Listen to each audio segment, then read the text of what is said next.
Bem, aqui é o professor Luiz de Química e hoje a gente vai resolver questões de vestibulares para turmas que vão fazer Enem, SSA, vestibular SSA e com temas, assuntos referentes ao segundo ano do ensino médio, uma revisãozinha para esses assuntos aí que você já estudou. Então, o primeiro assunto que a gente vai revisar é o assunto sobre pilhas e baterias. Seria uma revisão sobre o descarte correto, né? Uma questão bem simples, questão teórica que você não precisa entender todo o assunto de pilha e bateria, né?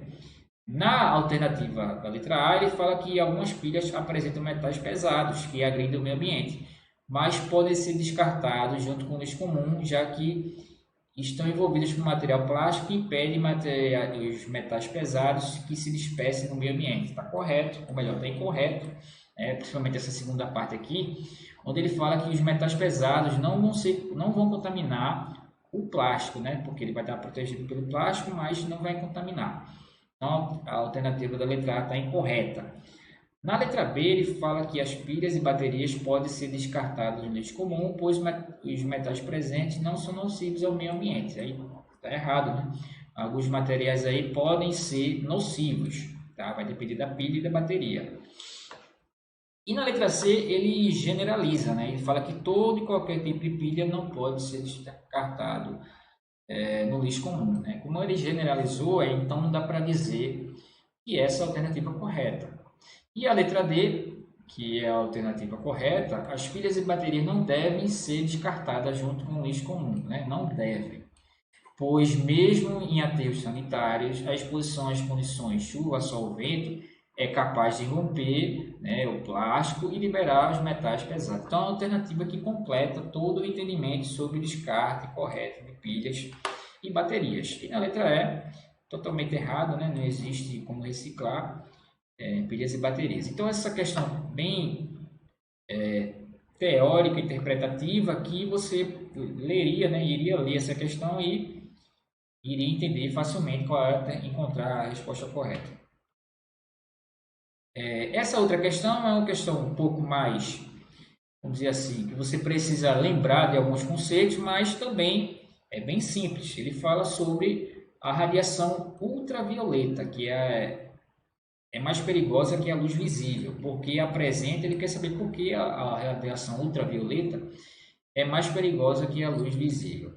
Isso tem a ver com aquelas duas constantes, né, aquelas duas variáveis, melhor dizendo, que se refere ao comprimento de onda e a frequência de luz emitida aí, tá? Então a gente vai relembrar essa parte desse assunto, que é bastante importante e foi cobrado aí nessa questão, que é a questão do comprimento e da frequência aí das ondas emitidas. A gente tem as radiações ionizantes e não ionizantes.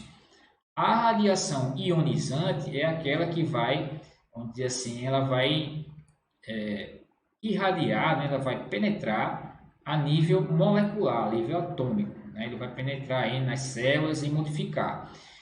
Nas radiações não ionizantes, tá? Aquela que não vai ter contato com a matéria, né? Ela vai ter um comprimento de onda maior, então por isso ela não consegue penetrar a nível molecular. Por isso que as radiações ionizantes são mais perigosas do que a radiação não ionizante, devido a esse poder de penetração ao comprimento de onda que está representado aqui, ó.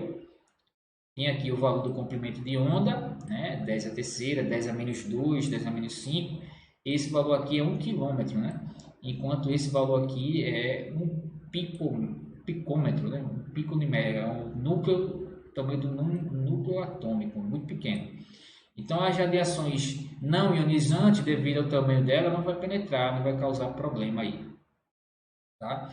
Enquanto a ionizante, sim, né? O tamanho do comprimento de onda dela é muito pequeno, tá? Então, por isso, você deve ter cuidado. A frequência, por outro lado, né? A frequência das radiações ionizantes são bem maiores. Então, a radiação ionizante aqui, para os raios gama, é da ordem de 10 a 22, raio X 10 a 18, e ultravioleta, que é a questão que ele está falando, de 10 a 12. A luz visível que está aqui tem um comprimento de onda menor, um pouco menor, 10 vezes menor. Por isso que a radiação ultravioleta é mais perigosa do que a radiação visível, tá? Devido ao tamanho do seu comprimento de onda e da sua frequência. A frequência de um é 10 vezes maior que a frequência do outro. Então, por isso que a gente tem a resposta como sendo a letra A. Tá? A radiação ultravioleta é mais perigosa porque a frequência é muito mais elevada. A frequência é 10 vezes, pelo menos 10 vezes mais elevada. O comprimento de onda é menor, né? Se a gente perceber aqui, o comprimento de onda da radiação ultravioleta com a radiação visível é na ordem de 10 a menos 6 a 10 a menos 8, né? 100 vezes aqui, quase 100 vezes aí menor, tá? Então aqui a alternativa correta é a letra A. E mais uma questão sobre pilhas e baterias, né? O assunto eletroquímica, a gente está falando da formação do ferrugem. Ele tem aqui uma imagem, não dá para entender bem o que é essa imagem, mas dá para entender que o material está sendo enferrujado, né? Está sendo corroído, está havendo corrosão dele, né? Parcialmente corroído. E ele dá o potencial de cada um dos metais que podem ser utilizados aí para ser o metal de sacrifício, que é o metal que vai se corroer no lugar do outro, né? Se você considerar que o metal que está sendo corroído é o ferro que está sendo utilizado, melhor dizendo, qual é o metal que você vai usar para que esse ferro não seja corroído e outro metal seja corroído no lugar dele? Essa é a pergunta da questão. Para você responder isso, você tem que lembrar, ele dá as alternativas, você tem que lembrar do conceito de potencial elétrico ou potencial da pilha, né? Diferença de potencial, e tem que saber o que é uma oxidação e redução. Basicamente seria esses conceitos que você vai ter que relembrar.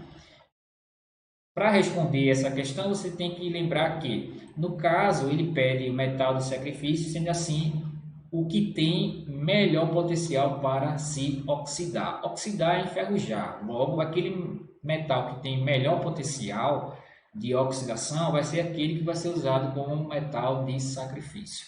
Aquele que tem o maior potencial de oxidação. Oxidação é a perda de elétron. No caso aqui, esse elemento ele ganha dos elétrons e se transforma nesse, ou seja, esse potencial aqui é o potencial de redução. Tá? Então, potencial de redução é esses valores aqui. Como é que eu vou saber qual é o potencial de oxidação? É só você inverter o sentido da equação. A equação teria que passar para lá, né, para esquerda, teria que ser nesse sentido, aí o sinal você iria trocar. Quando você troca o sinal, aquele que tem um valor maior de potencial, de dBp, seria o potencial utilizado como sacrifício, né? O funcionamento de uma pilha ocorre nesse sentido. O ânodo vai ser o polo negativo e nele ocorre uma oxidação. E o cátodo vai ser o polo positivo e nele ocorre uma redução. Quanto maior o potencial de redução, mais tendência ele tem de receber elétron. Normalmente a gente fala de potencial de redução, que são aqueles potenciais ali. E quanto menor o potencial de redução, que são aqueles que estão descritos ali, mais rápido ele vai enferrujar do que o outro, né? Ele vai oxidar mais rapidamente. Então, você tem que perceber quem é aquele que tem menor potencial de redução, ou eu posso inverter e dizer que é o maior potencial de oxidação. Tá? Então, você observa a tabela para responder. Aquele que tiver maior potencial de redução, o E de redução, seria aquele que vai enferrujar primeiro, comparando com o ferro. Então, você analisa o ferro está aqui, e você compara aqueles que têm maior potencial para oxidar do que ele. No caso aqui, você tem aqueles que têm maior potencial de oxidar, seria, aqui, potencial de oxidação, eu falei o contrário, né? Falei aqui um e escrevi outro. Aqui é menor. Menor potencial. Aqui tá certo, tá? É menor potencial de redução. Falei maior, mas é menor aqui. Aquele que tiver menor potencial de redução em comparação com o ferro é aquele que vai enferrujar primeiro, vai ser o metal de sacrifício. Então você compara o ferro com aqueles que têm um menor potencial do que o ferro. Então todos esses que estão abaixo do ferro são aqueles que podem ser usados como metais de sacrifício.